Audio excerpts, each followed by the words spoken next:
야고보서 2장 1절에서 4절 말씀, 신약성경 372면입니다. 내 형제들아, 영광의 주 곧 우리 주 예수 그리스도에 대한 믿음을 너희가 가졌으니 사람을 차별하여 대하지 말라. 만일 너희 회당에 금가락지를 끼고 아름다운 옷을 입은 사람이 들어오고 또 남루한 옷을 입은 가난한 사람이 들어올 때 너희가 아름다운 옷을 입은 자를 눈여겨보고 말하되 여기 좋은 자리에 앉으소서 하고 또 가난한 자에게 말하되 너는 거기서 있든지 내 발등상 아래에 앉으라 하면 너희끼리 서로 차별하며 악한 생각으로 판단하는 자가 되는 것이 아니냐. 아멘. 오늘 하루도 그리스도 예수의 성품을 닮아가시는 삶이 되시기를 주님의 이름으로 축복합니다. 여러분은 살면서 차별을 당해본 적이 있으십니까? 세상에는 차별의 종류가 참 많습니다. 인종차별도 있고 남녀차별도 있고 나이차별 등 여러 차별들이 있습니다. 차별을 당해본 적은 있지만은 차별을 한 적은 없다고 생각하십니까? 그런데 사실 우리는 사람들을 차별하며 살아갈 때가 참 많습니다. 내가 좋아하는 사람의 말을 잘 들어주고 내가 별로라고 생각하는 사람들의 말은 별로 안 듣고 다른 짓을 하는 것이 다 차별하는 것입니다. 오래전 재미난 이야기를 본 적이 있습니다. 남아프리카로 향하고 있는 비행기 안에서 일어났던 일이라고 합니다. 비행기를 탄 한 백인 중년 여성이 승무원에게 소리를 칩니다. 이봐요 승무원, 자리 좀 바꿔주시오 하자 승무원이 무슨 일입니까 하면서 달려와 묻습니다. 그러자 이 승객이 보면 모르겠습니까? 내 옆에 흑인 남자가 앉아있지 않습니까? 불쾌하니 자리 좀 바꿔주십시오. 이 백인 여자 옆에 흑인 남자가 곤욕스러운 얼굴로 앉아있었답니다. 승무원이 말합니다. 손님 잠시만 기다려 주십시오. 비어있는 자리를 확인하고 오겠습니다. 승무원은 빠른 걸음으로 사라지고 주위 사람들은 수군대리기 시작했습니다. 잠시 후 승무원이 돌아와서 이렇게 얘기합니다. 오래 기다리셨죠? 퍼스트 클래스 한 자리가 남아있으니까 그쪽으로 가시죠. 원래는 이렇게 할 수 없는데 이번에만 특별하게 배려해드리는 것입니다. 자, 이쪽으로 오십시오. 그 모습을 지켜보고 있던 주위 승객들이 모두 웃으면서 흑인 남성에게 잘 가라고 인사를 했다고 합니다. 차별은 오늘날까지도 계속해서 반복적으로 등장하는 하두입니다. 요즘은 역차별이 또 다른 이슈가 되고 있습니다. 이에 대한 논쟁은 이후로부터 계속될 것입니다. 여기에서 기억해야 될 것은 오늘 이 말씀이 기록되고 있는 그 당시의 시대상입니다. 약 2000년 전은 오늘날처럼 평등한 사회도 아니었습니다. 혈통이나 가문, 직업, 재산, 권력 등에 따라서 신분 또는 계급이 분명한 사회였습니다. 신분이나 계급이나 그 모든 것에 따라서 다른 대접을 받는 것이 더욱 보편적인 시대였습니다. 이를 모를 리 없음에도 야고보는 수신자들을 향하여서 형제라 부르면서 그들에게 차별하지 말라고 교훈하고 있습니다. 예수 그리스도를 믿는 그리스도인들이 서로를 대할 때 어떻게 행동하지 말아야 합니까? 오늘 1절 말씀을 다시 한번 보면 내 형제들아, 영광의 주 곧 우리 주 예수 그리스도에 대한 믿음을 너희가 가졌으니 사람을 차별하여 대하지 말라라고 말씀하고 있습니다. 차별한다는 말은 사람을 외모로 취한다는 것입니다. 외모로 취하는 것은 그 사람의 혈통이라든지 가문, 재산, 직업, 권력 등 외적인 조건에 따라서 달리 판단한다는 말입니다. 이처럼 서로를 다르게 대접하지 말라는 것은 당시 사회 제도에 반하는 것이기 때문에 큰 문제가 될 수도 있었습니다. 그럼에도 야고보는 예수 그리스도의 믿음을 가진 우리 형제들은 세상과 같이 사람을 외모로 취하지 말아야 함을 분명히 전하고 있습니다.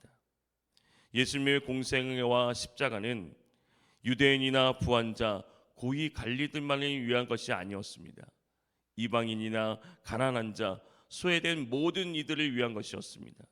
이는 곧 그리스도 안에서 형제된 이들이 지향해야 할 지향점이 되었습니다. 야고보는 이처럼 눈에 보이는 너머를 보지 못하고 외모만을 보고 차별하지 말라는 것입니다. 당시 이스라엘 지역에는 높은 세율이나 빚 때문에 집과 땅을 잃고 떠도는 사람들도 많았습니다. 그리스 사람들이 모이는 교회에는 노예 신분을 가진 사람들도 많았습니다. 이러한 상황 속에서 일어날 수 있는 일을 예로 들며 교훈을 주고 있습니다. 이어지는 말씀에 보면 이를테면 여러분의 해당에 화려한 옷을 입은 사람이 금반지를 끼고 들어오고 또 남루한 옷을 입은 가난한 사람도 들어온다고 합시다. 여러분이 화려한 옷을 입고 있는 사람에게는 특별한 호의를 보이면서 여기 좋은 자리에 앉으십시오 하고, 가난한 사람들에게는 당신은 거기 서 있든지 내 발치에 앉든지 하고 말하면 어떻게 되겠습니까? 금반지와 아름다운 옷은 단숨에 그가 높은 신분에 있고 부한 사람임을 인지하게 했습니다. 이와 마찬가지로 남루한 옷 역시 그가 낮은 신분에 있고 빈곤한 사람임을 인지하게 했습니다. 이러한 인지 자체가 문제가 되는 것은 아니었습니다. 문제는 해당 안에서 이에 따른 상반된 태도와 반응을 보였다는 데 있습니다. 전자는 눈여겨보고 좋은 자리로 안내하지만은 후자는 눈길조차 주지 않고 서 있든지 발 있는 쪽에 앉든지 무관심한 태도를 보이는 것은 말씀이 선포되는 해당 안에서 매우 부적절한 모습이었습니다. 하나님은 이미 구약 성경에서 분명 사람을 외모로 보지 않으신다고 교훈하고 있습니다. 신명기 말씀에는 너희의 하나님 여호와는 신 가운데 신이시며 주 가운데 주시요 크고 능하시며 두려우신 하나님이라 사람을 외모로 보지 아니하시며 뇌물을 받지 아니하시고 고아와 가부를 위하여 정의를 행하시며 나그네를 사랑하여 그에게 떡과 옷을 주시나니 너희는 나그네를 사랑하라. 전에 너희도 애굽 땅에서 나그네 되었습니다. 말씀의 가르침은 분명했음에도 그 교훈이 선포되는 해당에서조차도 가난한 사람이 아니 부한 사람들에만 집중되고 있었습니다.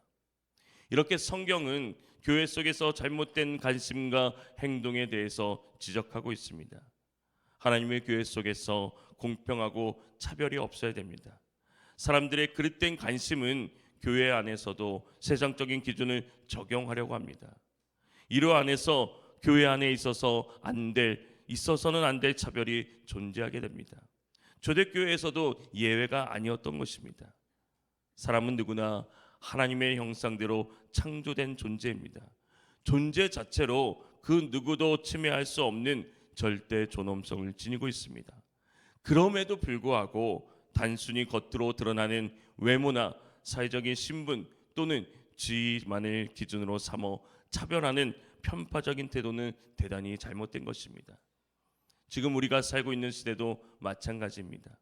그래서 성경은 이러한 태도는 예수 그리스도의 믿는 믿음과 부합될 수 없는 어리석은 행동이라고 책망하고 있습니다.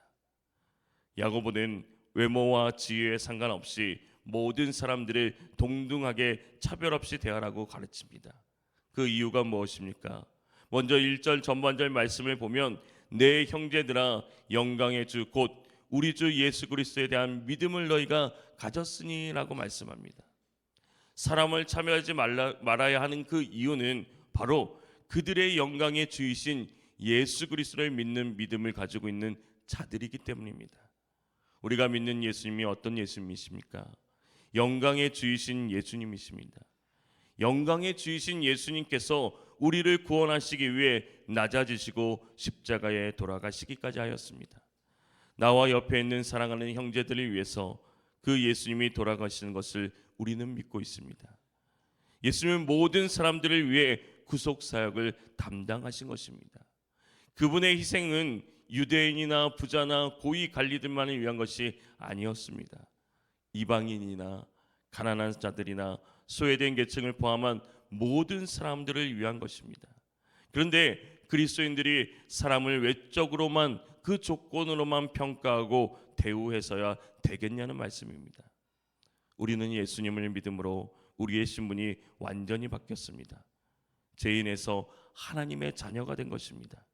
그런데 신분으로 사람을 차별하는 악한 생각으로 판단한다는 것입니다. 4절 말씀에 너희끼리 서로 차별하며 악한 생각으로 판단하는 자가 되는 것이 아니냐라고 말씀합니다. 이 말은 앞서 야고보가 예를 들어 말했던 것처럼 이해 득실을 꼼꼼히 따져보고 부자와 가난한 자를 어떻게 대우할지를 판단해서 다르게 대우한다는 것을 말합니다. 상대방을 외모로 구별하는 행동을 하는 것은 바르지 못한 생각입니다. 그러기에 판단하는 자가 되지 말아야 함을 분명히 지적하고 있습니다. 이것은 선한 생각으로 판단하는 것이 아니라 하나님의 말씀에 어긋나는 악한 생각으로 판단하는 것입니다. 악한 생각으로 판단하는 것이 바로 차별하는 것입니다. 오늘 우리가 예수님을 주로 믿고 따르는 이유는 그분이 금가락지를 끼셨거나 아름다운 옷을 입으셨기 때문이 아닙니다.